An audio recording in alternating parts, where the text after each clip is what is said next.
Que le Seigneur vous bénisse. Amen. Rapidement, nous allons lire notre premier texte dans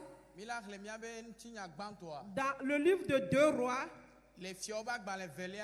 le chapitre 18. Nous lisons à partir de verset 30. Amen. Mon message n'est pas encore là-bas, mais c'est une histoire qui concerne mon message. Et nous devons la lire pour mieux comprendre mon message. C'est pour 40 minutes. Amen. Nous lisons à partir du verset 30. Ézéchias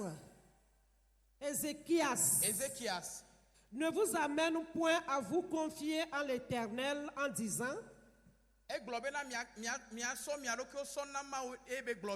l'Éternel nous délivrera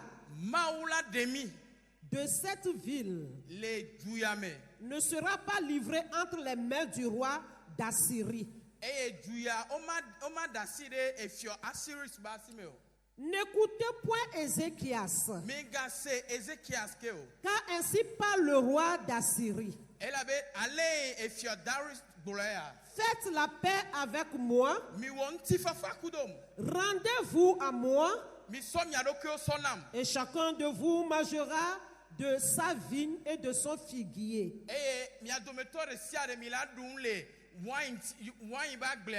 Et chacun boira de l'eau de sa citerne.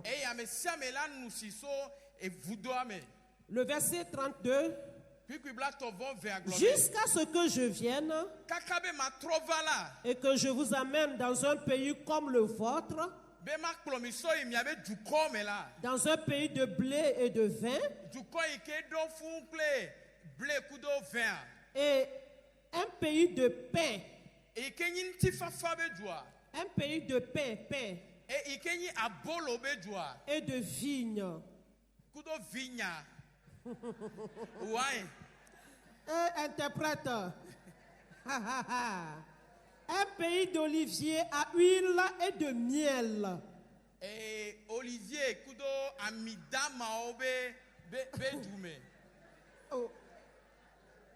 Le Kemida Onyayado. Ça peut aller? Ça peut aller. Amen. Ok. Un pays d'olivier à huile et de miel. Un pays.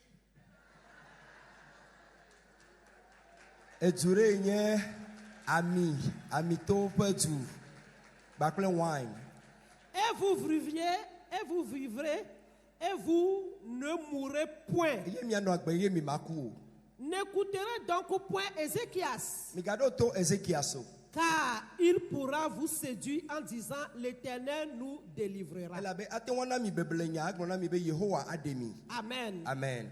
Le thème de mon message se trouve dans le livre de 2 Rois 19. Il est écrit: les enfants sont prêts pour sortir du sein maternel.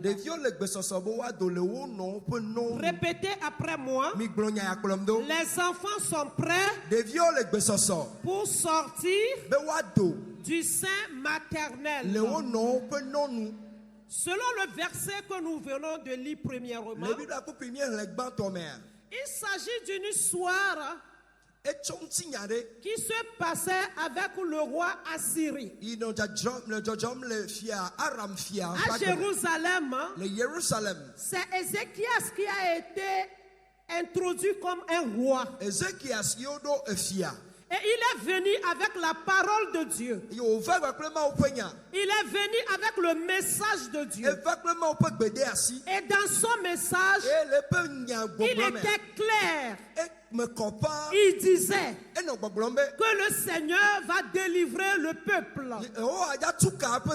Il amenait le cœur du peuple de Dieu vers Dieu. Il poussait toute la ville à adorer le Seigneur, à croire que le Seigneur a la capacité, la possibilité de les délivrer. Alléluia. Amen. Et le roi Assyrie a envoyé ses messagers pour aller troubler le peuple de Dieu en leur disant de ne pas croire à Ézéchias. Ézéchias ne peut jamais leur apporter la délivrance. Ézéchias ne peut jamais les amener dans un pays beau. Dans le pays où il y a la paix. Il y a la nourriture, il y a le miel, il y a l'huile. Que Ézéchiel est incapable de les amener dans ce beau pays. Donc les messagers sont venus pour enlever l'amour de Dieu dans le cœur du peuple. Pour leur dire de ne pas écouter Ézéchias. Et le peuple de Dieu est troublé. Il y a un grand trouble au milieu d'eux. Il y a une confusion au milieu d'eux. Ils ne savent pas quoi faire. Faut-il continuer par écouter Ézéchias? Ou bien continuer par écouter les messagers du roi Assyrie? Dans le chapitre 19, on dit que quand le message a été envoyé à Ézéchias, Ézéchias a commencé par dire ceci, que les enfants sont prêts pour sortir dans le ventre de leur mère, sortir dans le ventre maternel. Mais il y a quelque chose qui manque. Quelle est cette chose qui manque? On dit mais il n'y a pas de force pour enfanter. Amen. Parce que les mamans ont perdu la force. Elles ont perdu le courage. Elles ont perdu comment dirais-je, l'énergie, la puissance de pouvoir accoucher. Parce que la parole qu'elles ont écoutée les a affaiblis. Ils n'ont plus le renforcement. La force, le peu de force qu'il y avait en elles. Quand Ézéchias a écouté sa parole, il est assis par terre et il a déchiré son habit. Il a crié. Pourquoi? Parce qu'il n'y a plus la force. Mais laisse-moi te dire ce matin, parce que tu as mis pied ici, ce qui t'a humilié, ce qui t'a affaibli, au nom de Jésus, ta force sera nouvelle. Je ne vous écoute pas. Je dis, ta force perdue sera renouvelée. Peu importe les mauvais messages que tu as entendu jusqu'à présent. Peu importe ton découragement, le miracle que tu portes dans ton sein.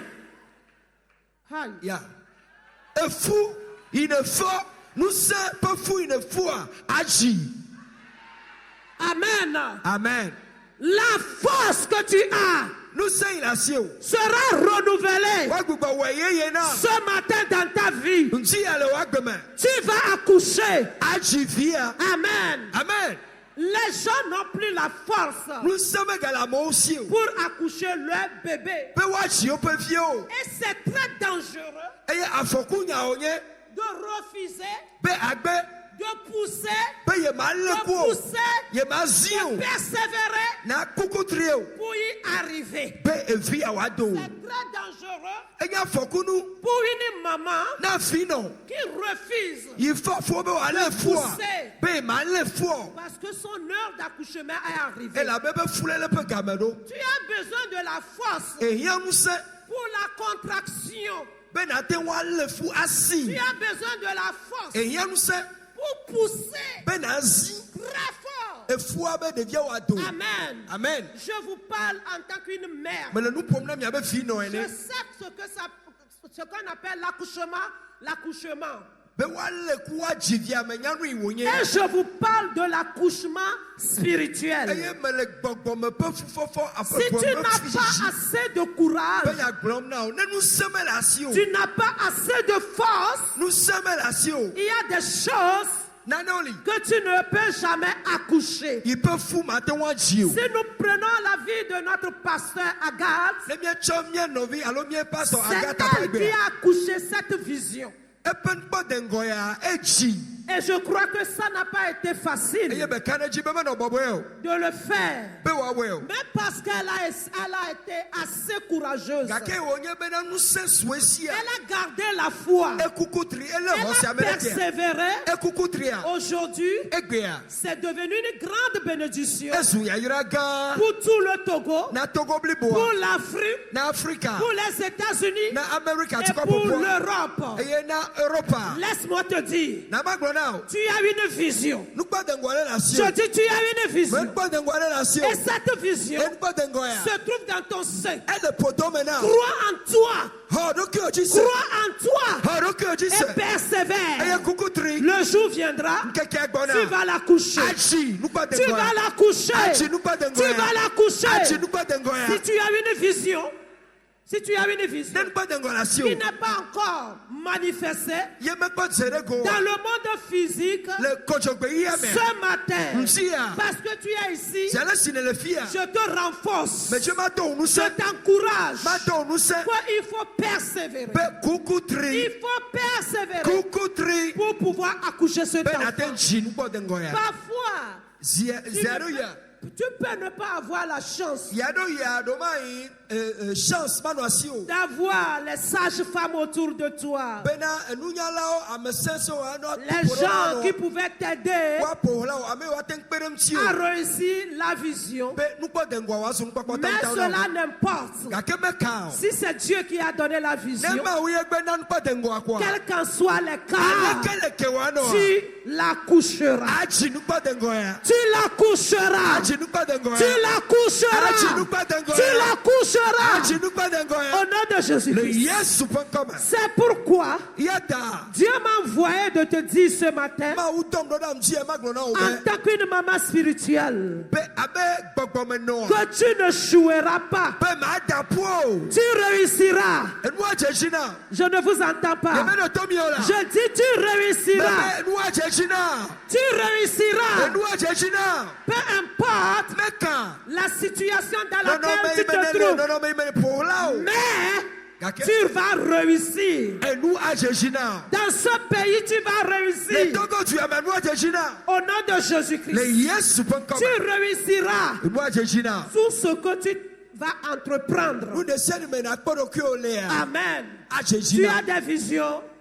Tu as des visions qui ne sont pas encore venues dans le monde naturel. Mais ça va venir. Quand Ézéchiel a écouté ce message, il a dit, ça n'arrivera pas.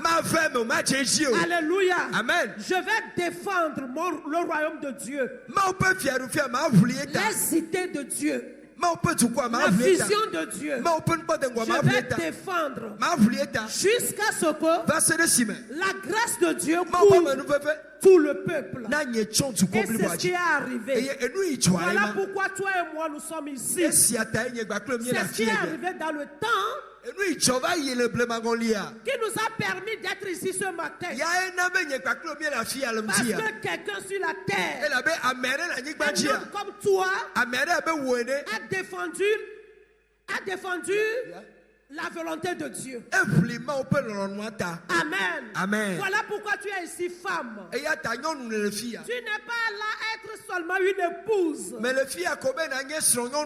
Si tu es marié ou pas, Dieu a mis une vision en toi. Tu peux la réaliser. et de la verme. Tu peux faire sortir ce qui est en toi. Les dons qui sont cachés en toi. Les talents qui sont cachés en toi. Tu es capable de faire sortir cela pour que cela soit une grande bénédiction pour le peuple de Dieu. Je tends ma main sur toi pour que tu sois. Je prie que ta vision ne mourra pas. Que ta vision soit ressuscitée. Les dons que tu as en toi. Que cela soit ressuscité. Que cela soit révélé.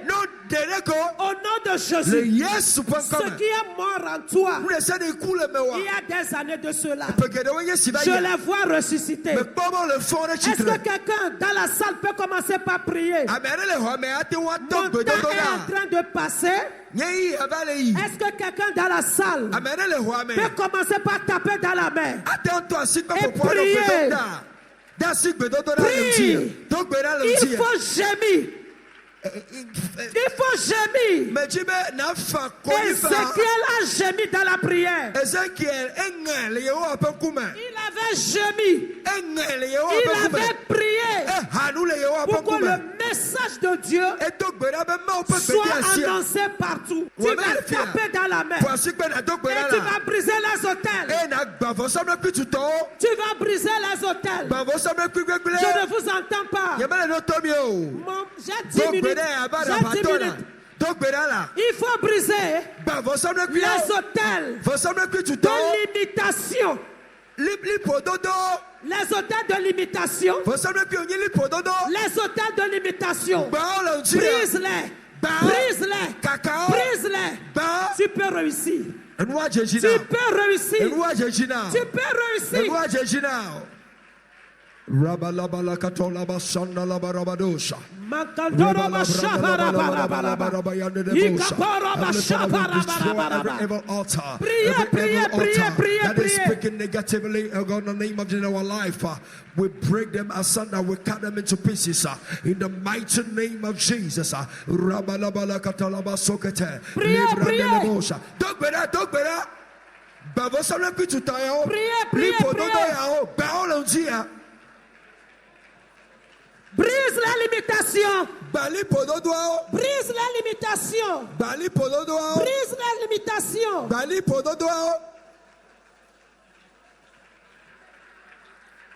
Alléluia.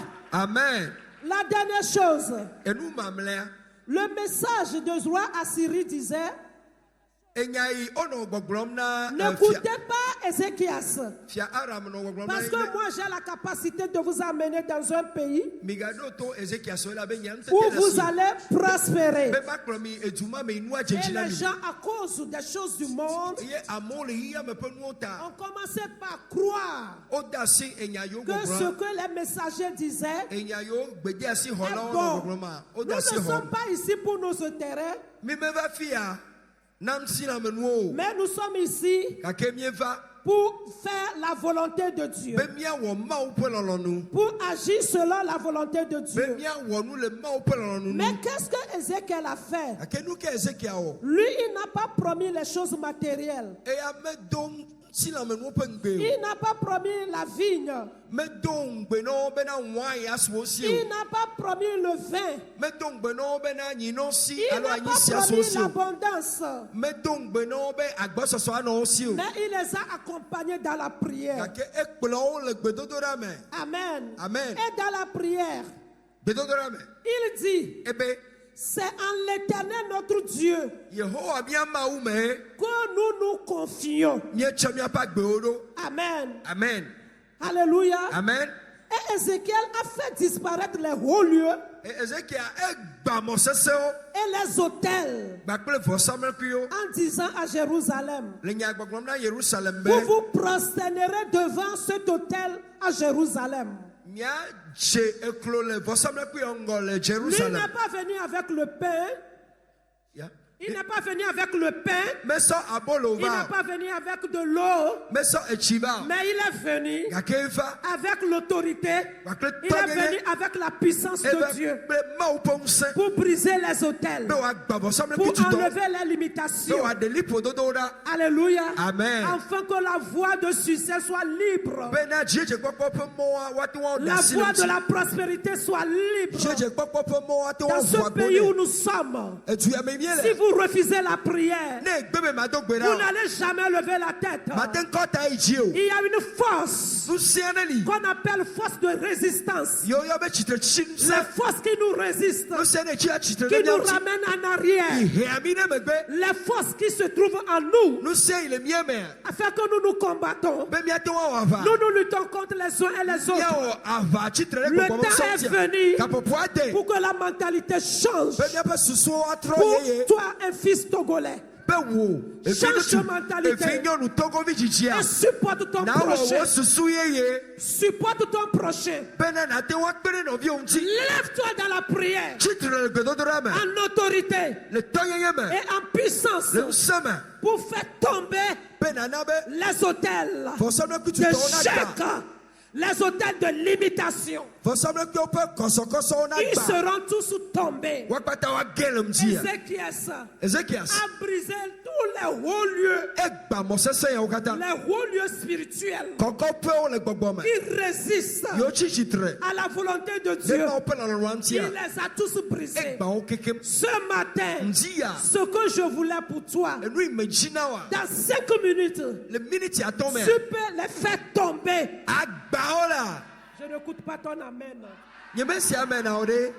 Amen. Il semble que le Togolais, quand il est béni, il n'arrive pas à se bouger. Alléluia. Si on ne le fait pas, nous allons rester tels que nous sommes. Amen. Les gens vont venir avec l'argent. Ils vont venir avec l'abondance. Mais ce n'est pas ça ce que Dieu voulait. Dieu voulait un changement radical. Un changement au-dedans de nous. Et cela peut être possible à travers nos prières. La prière d'intercession qui accouche les idées de Dieu, qui accouche les miracles de Dieu, qui accouche la volonté de Dieu. C'est ce que Dieu veut de nous. Ce plan, ce pays est dans le plan parfait de l'Éternel. Si nous voulons voir ce pays changer, nous devons monter sur un haut lieu pour intercéder pour la délivrance de ce pays. Priez pour les autorités, nos leaders. Priez pour les leaders. Priez pour les autorités. Priez pour les pasteurs. Alléluia. Amen. C'est en seulement cela que nous pouvons avoir la délivrance. Sans cela, nous allons nous perdre. Nous allons nous perdre. Voilà pourquoi les églises ont perdu leur force. Ils ont perdu leur autorité. Mais avec les femmes, nous pouvons restituer l'autorité de Dieu. Nous pouvons restaurer l'autorité de Dieu. Parce que je crois aux femmes. Quand la femme se lève, quand la femme se lève comme une mère, comme Déborah, les choses se passent. Les miracles se produisent. Donc ce matin, je prie pour toi. Là où vous êtes, que la puissance de Dieu vous envahisse. Que la puissance de Dieu tombe sur vous. Et que vous soyez debout. dans la prière, dans le jeûne. Alléluia. Amen. Pour renforcer les dons qui sont en toi, la vision qui sont en toi, pour être capable de libérer ce pays et libérer les fils de ce pays. Nous n'allons plus marcher la tête basse, mais nous allons marcher comme des rois. Nous allons marcher comme des reines, parce que notre Dieu règne au milieu de nous. Parce que notre Dieu est descendu au milieu de nous. Et il fera sa volonté. Rien que sa volonté. Que le Seigneur vous bénisse. Amen.